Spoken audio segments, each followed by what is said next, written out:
Hello everyone, this is OmnusI, back after a very fruitful GameHoleCon. Enjoyed myself tremendously, and survived the experience to come back to you.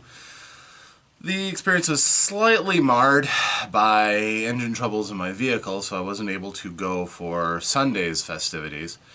But 2 days, Friday and Saturday, gave me plenty to talk about. So, this isn't a proper layer of OmnusI.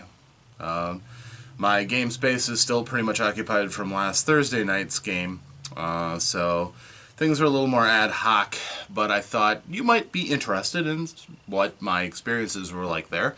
And on the heels of my last layer of OmnusI, where I talked about convention experience, I thought that since I just had one, it could be useful or entertaining for you to hear about.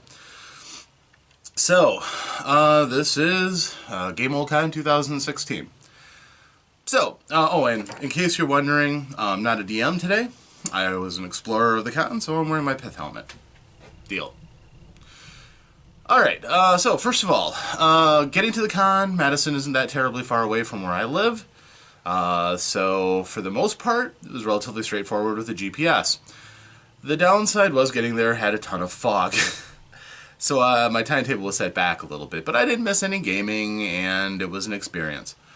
As soon as I got there, first of all, the building itself that it was in my mind, is a spectacularly ugly building. It's all concrete in this modernistic type setting. It's not a lovely building, but it was plenty big enough for what we did. There was ample amount of room, which is important in a con. The rooms that the different events were organized into gave everybody enough room. And it wasn't so spread out that you didn't feel that when you were there, you weren't connected to the gaming community. If you were sitting down at a table and gaming, there were people in arm's reach away from you, but there was still enough room to get around. It was well laid out. As far as the number of people, this was not Gen Con. This was not 500,000 people over the weekend. It was well occupied, but the space that we were in amply contained the amount of people who were there. I don't have an estimate on how many people showed up. What I do know is that it showed every hallmark of being a very healthy con. There were people from Canada or all over the United States. Got to rub some shoulders with people from Canada, California, Arizona, Florida, Connecticut, as well as plenty native Wisconsiners, Iowans, Illinoisers. So all in all, that was pretty healthy, and it was really good to connect once again. The local conventions that I've been to have been very local, and I really missed that aspect.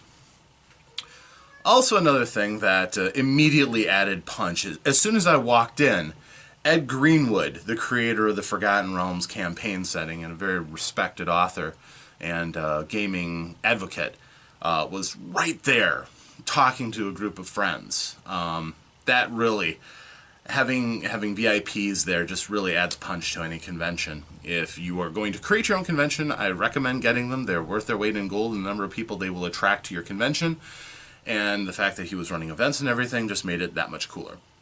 Sadly, I broke many of my own rules that I had in my last layer of OmnusI. I didn't pre-register for any of the VIP events.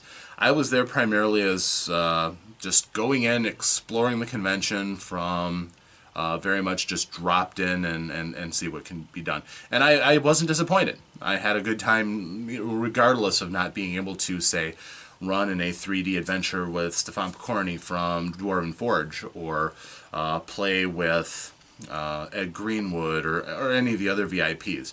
I still talked to a lot of people and had a lot of fun. Number two, as soon as I got there were events that were still open. They did a really good job of, first of all, putting a stamp on the event by having a lot of Adventurers League, the official D&D campaign of Wizards of the Coast, accentuating their 5th edition and covering the different ongoing levels of the campaign as they're telling it.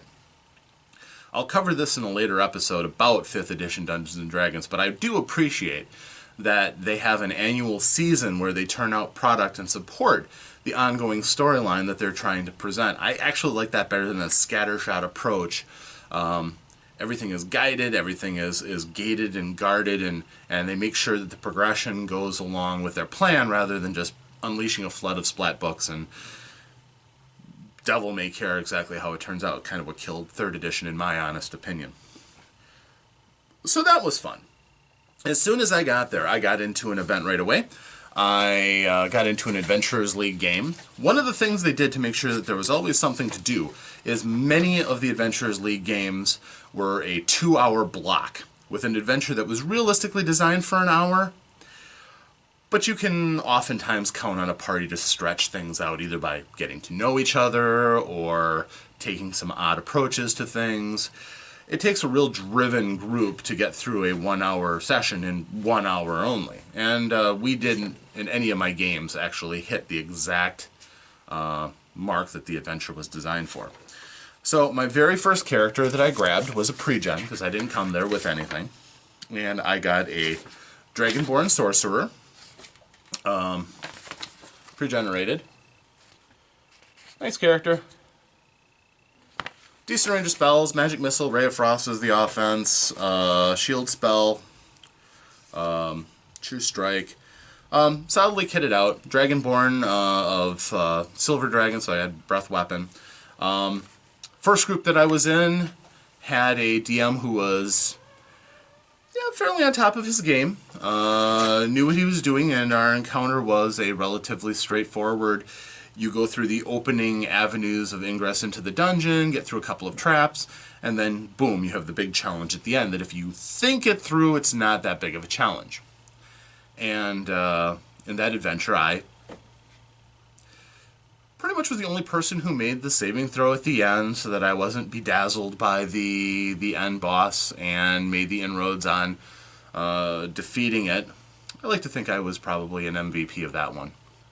It was a lot of fun. We survived, even though I got my character got knocked out. As a sorcerer, I moved forward and attacked the thing that was threatening all of us, which I had really relatively little choice. Given the situation, it was destroyed. I survived. That's all I could hope for. It was a good game. It was run by a nice young man who I don't even believe I wrote his name down. That makes me very sad. But anyhow, I had a lot of fun with that one. After that, the one event that I had signed up for was True Dungeon. I had heard about it for several years. They had been at Gen Con, and the idea is that you personally walk into a pre-made dungeon and with walls and art and challenges and a certain amount of theatrics put into it, sound effects, steam, things like that. I was excited about it. I mean, virtual reality is a wonderful idea, but actually going into a room physically, being able to lay hands on things and solve challenges with what you bring to the table is amazing. I had no idea what it was involved. It was my first time. I wanted to try it. It's a little expensive, but I budgeted that in. I knew what I was getting into for that. So my experiences for that, unfortunately, were a bit subpar. At some point, I might do a review based on my experiences with True Dungeon. It turns out that it's kind of an elitist game. The people who are really into it are really into it and tend to crowd out people who aren't into it as much. So I got there and I basically was in an oversized group, so I was crowded. I frequently couldn't see what was going on because there were just too many bodies in the way, to the point where it really did kind of feel exclusive, and I didn't enjoy it very much.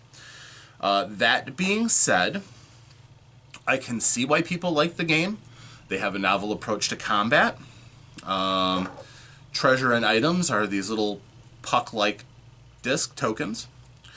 And for the people who are really into them, they have binders and binders full of them, which means that in any given situation, they can come up, have a character, and then just plow them full of stuff.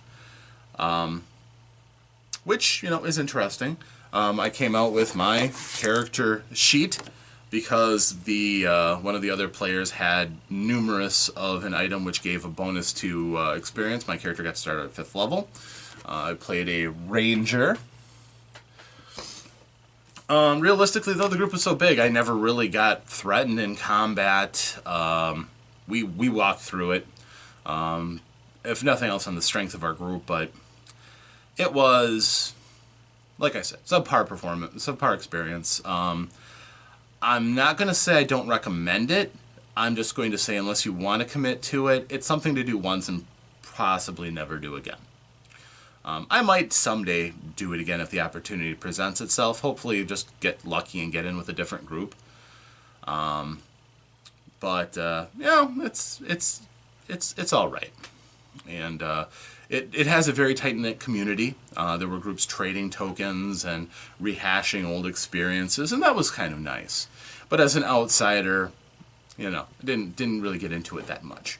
It was about a 2.5 hour. About 2 hour a block of my time that was used up.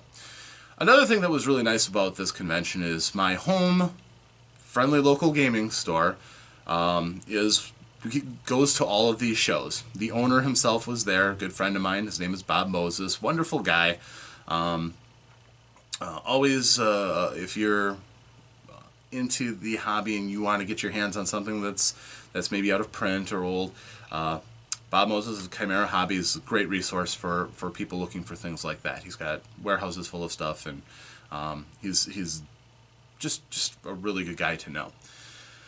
He was there, so I had somebody who I could always sit there and talk to him for a bit, and always looking out to try to make sure he's comfortable too. Yeah, he's a friend of mine. I don't want him to sit there and have to man the shop by himself all the time. And but funny thing about this, and one thing that you learn about conventions quite quickly, is that conventions are the social hubs that hold together the community. For all of these people who go to all these conventions, they go there to meet their friends and talk with their friends and see them again. It is, of course, a business opportunity. The transactions were thick and fast and all that. But for a lot of it, the meet and greets that they have with each other is pretty impressive. It almost makes you want to be a part of that world, to be certain. I know I don't have any great notoriety at this stage, and who knows if I ever will. But it was wonderful to go and actually meet some of the different people inside the industry, some of whom created products that I personally love. And actually, that's what I did after that block of time for quite a bit. I went around to all the various booths. One thing that I did was I went and I got to see a person who I've become acquainted with on Facebook. Terry Pavlett is an artist who has created things for Frog God Games and a variety of other people. His mock-up comic book covers are amazing. I've seen mashups with Deadpool and the Fantastic Four. He's done wonderful things with Star Wars. He is an exceptional artist and does commissions. I can't recommend him enough. Price-wise, his stuff is pretty reasonable. I was glad I was able to get at least something from him, if not the big expensive commissions and everything. He gave me a creature that will fire my imaginations, and I'm planning on using that little critter for an upcoming game for my players, so be ready, guys. So that was fun. Turns out he's a great guy, well-grounded. He's an industry vet, and so it was fun talking to him and getting his experience. I got a ton of a variety of cards, and one of the things that you always find at conventions are people use business cards as their way of making connections and putting their stamp on sessions. Even if they can't go through their spiel, they can leave a card so that you can check out their website. Had I really been further along on this course with OmnusI, I probably would make some business cards, put them on the table, and let people, learn about the layer of OmnusI. Didn't do that. I just went for the experience of being there at a big convention once again. But I have a brick full of business cards now from other people. Also bookmarks, that adds utility for people who are going to use your bookmarks and then continuously keep looking at them. I personally find that's a little more useful than a business card. Some of them I just collected, never even really looked at, which may have cost me some opportunities to get other swag. Otherwise, there are these little promotional cards people put up. for their own games too, and there were a couple that were being premiered. The most interesting one had a big cardboard standout and things. It was for a board game that had been kickstarted called Raving Spire. Interesting game, which has a rotating board, which represents the board itself moving around on you. And your characters have to deal with madness as well as trying to get into the center of the tower and do whatever. One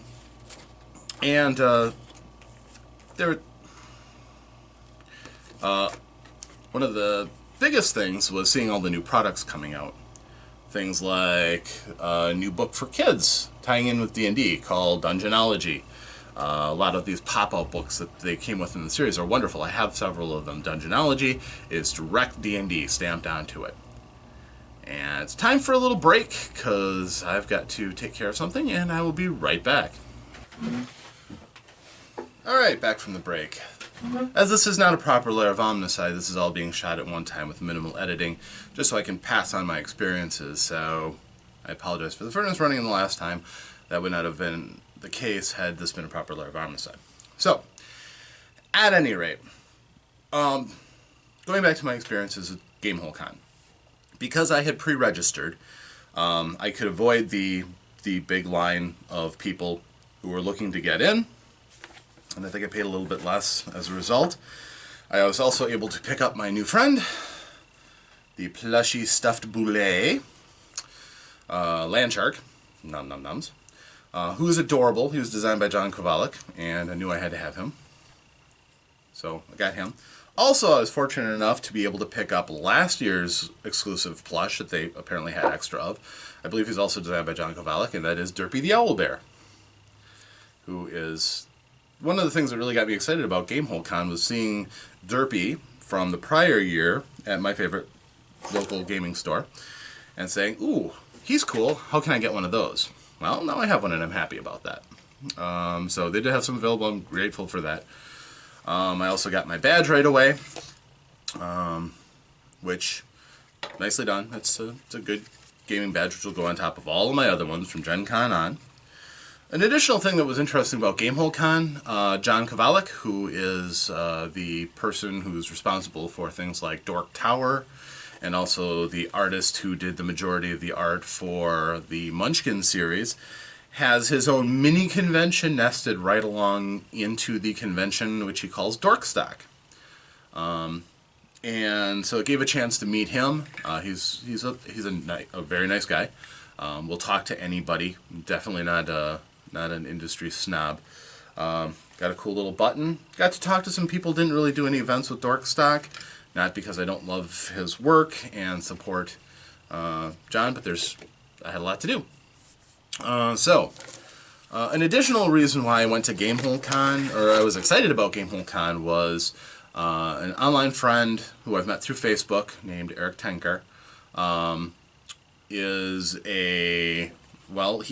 kind of, now that he's retired, he's set foot into putting his stamp on gaming products. He's worked with the folks at Frog God Games and behind Swords and Wizardry, and he created Swords and Wizardry Lite, which is basically a stripped down starter version of the original Dungeons and Dragons based Swords and Wizardry, which basically stripped away a lot of the obfuscation and complication of original D&D, to my understanding, which I admit I have not seen Swords and Wizardry. I got this to support Eric.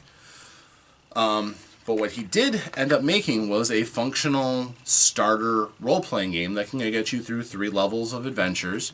It's only 4 pages, so I commend him for his work, and I will be reviewing this in an upcoming new channel where I start reviewing gaming things for the edification and viewers' discretion of, the kind of role-playing games that you might consume.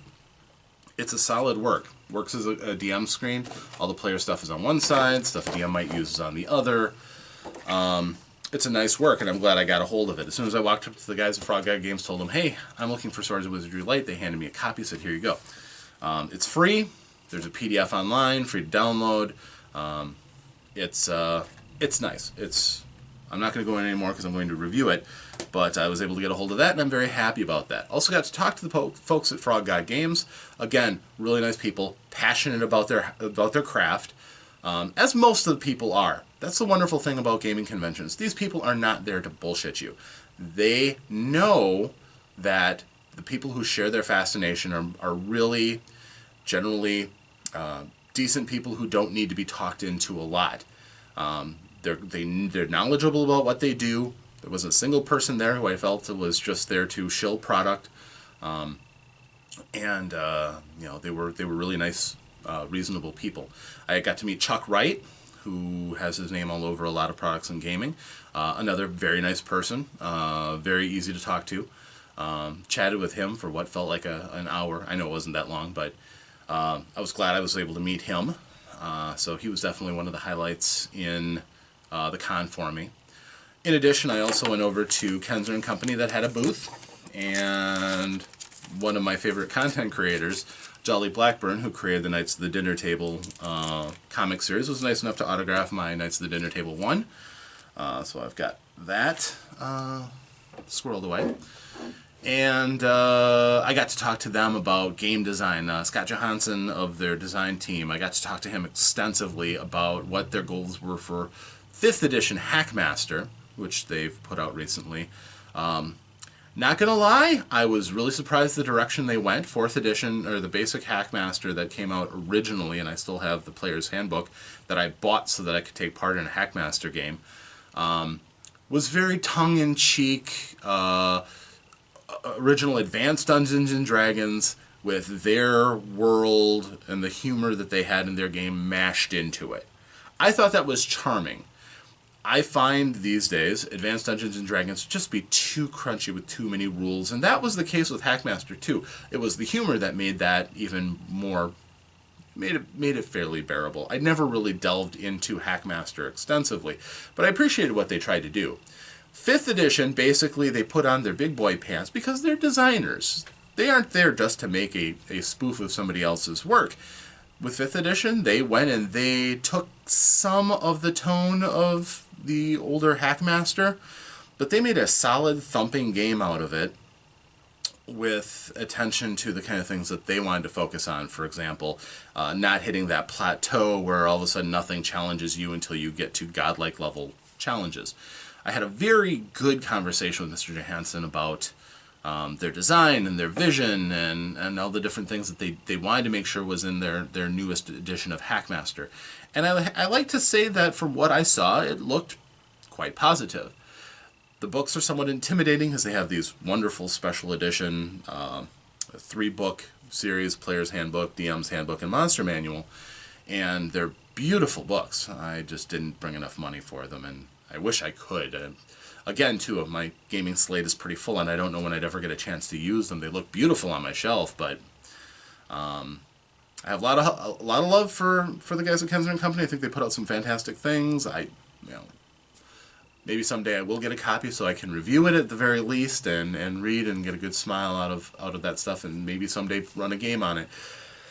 But as of right now, it's mostly warm feelings, and didn't get a chance to buy a lot of other things from them. I did get a few other things from their Artist Alley, aside from Mr. Pavlet. I also got this piece of art from my wife, which is a cute little dungeon saying "Do not feed monster" with a cat-like set of eyes and big claws on the gate. This came from Meg Johnson, and beautiful piece that I got from my wife. Because it's always a good idea, if you're going to leave the family behind, bring something back for them. I also got, for me, this beautiful piece. And I apologize that there's a bunch of glare. This is not, like I said, a professional grade recording or anything. This is just showing off what I've gotten, what I did. This was made by Elena Lemmer, and she's an illustrator. She has done work for Wizards of the Coast, I believe on their Magic the Gathering line, and she had this wonderful set of armor that she was wearing, and she was very easy to talk to. Her work is beautiful. She has wonderful work with colors and brush lines and I just picked what spoke to me the most. There was any number of pieces that she had that I would have also loved to have gotten. But of course, when you're at a convention, you have to budget how much time you have and how much money you have, of course. And so I got that piece to remember that part of the convention from her. Also, I talked to the guys at Total Party Kill Games, who are designers who are basically those kind of folks that 3rd edition really put into business. They create games for other games. And with open gaming licenses and things like that, that gives them a certain amount of leeway. What these guys are doing, which impresses the daylights out of me, is they're beating Wizards of the Coast to the punch, and to a certain extent Paizo, by looking at the things that those games will eventually have and putting them out before the actual companies do. For instance, in 5th edition, they came out with a book of feats. Now, we all know that Wizards of the Coast will expand on what's available in the player's handbook, giving players more choices. It's what they do. They've been going at it at a really slow crawl, though, only really adding new things with their illustrated and illuminated adventure stories, like the ones about demons and now about giant wars. They include, new class features, new races, a couple new feats, but it's at a snail's crawl. It's only one of these every season, and most of those books are dedicated to the adventure. These guys just slammed out a book with 150 new feats that you can use in your games.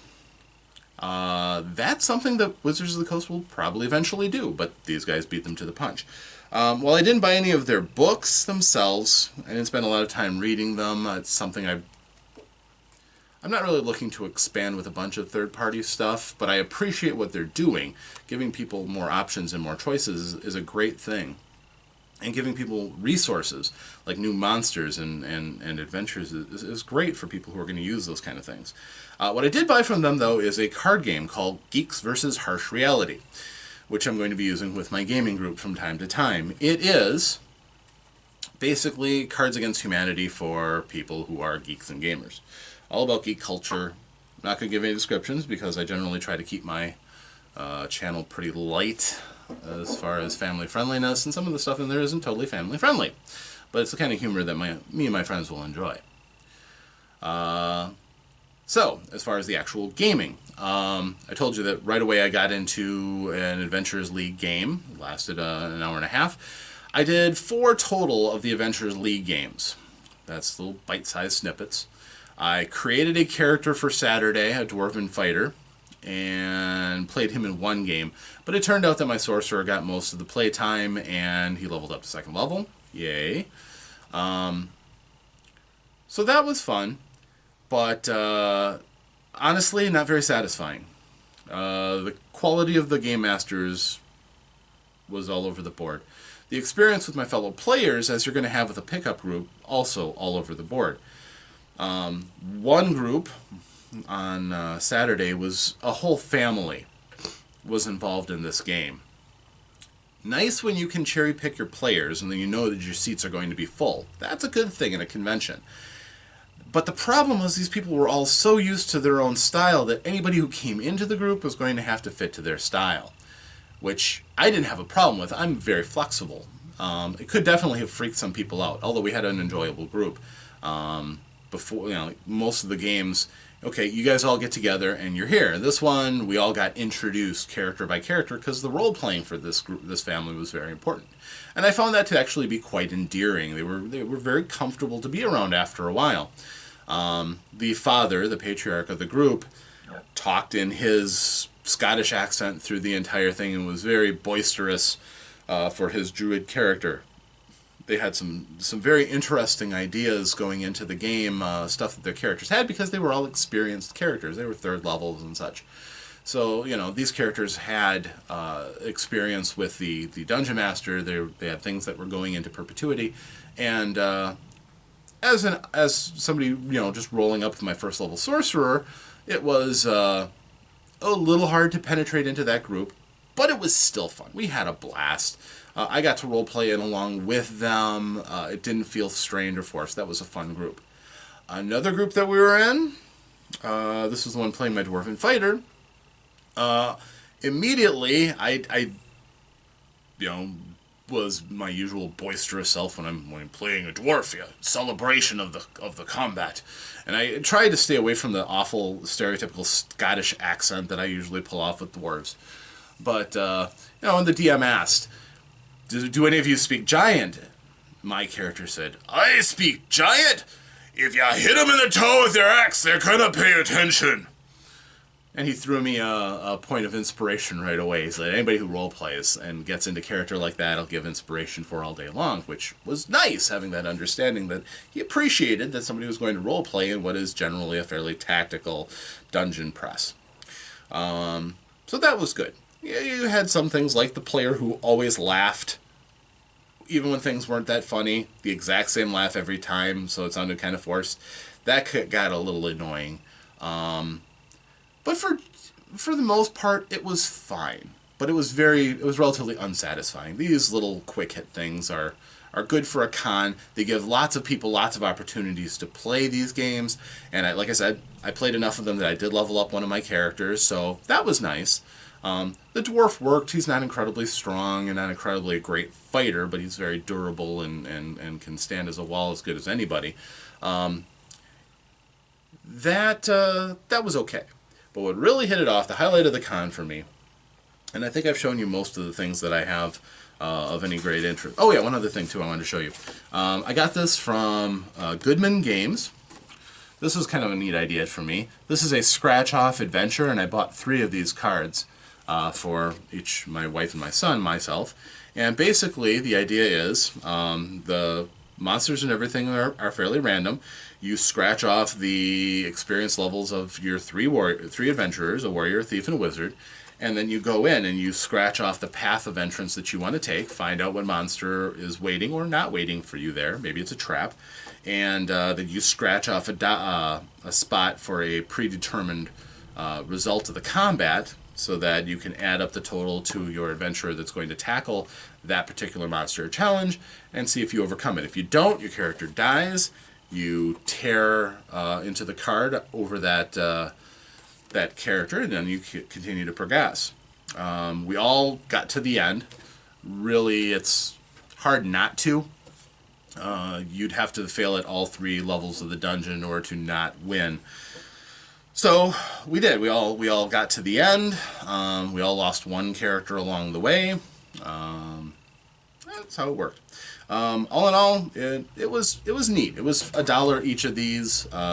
Innovations like these are what's going to keep the gaming industry strong. Goodman Games just had a great idea and put out a nice little product, and don't regret that purchase at all. We had fun with it. Okay, so the last game that I played, and this was on Saturday night, what kept me there for quite a while, was a wonderful game of Shadowrun. I had a pre-generated character that I got, a face called Neon, and basically the storyteller, game master, was out of Madison himself, and he runs regular games. And one of the things they do in the official storyline of Shadowrun as it goes along, he tries to have games that hit on different places other than where everybody is adventuring right now. Not in Seattle, not in Chicago.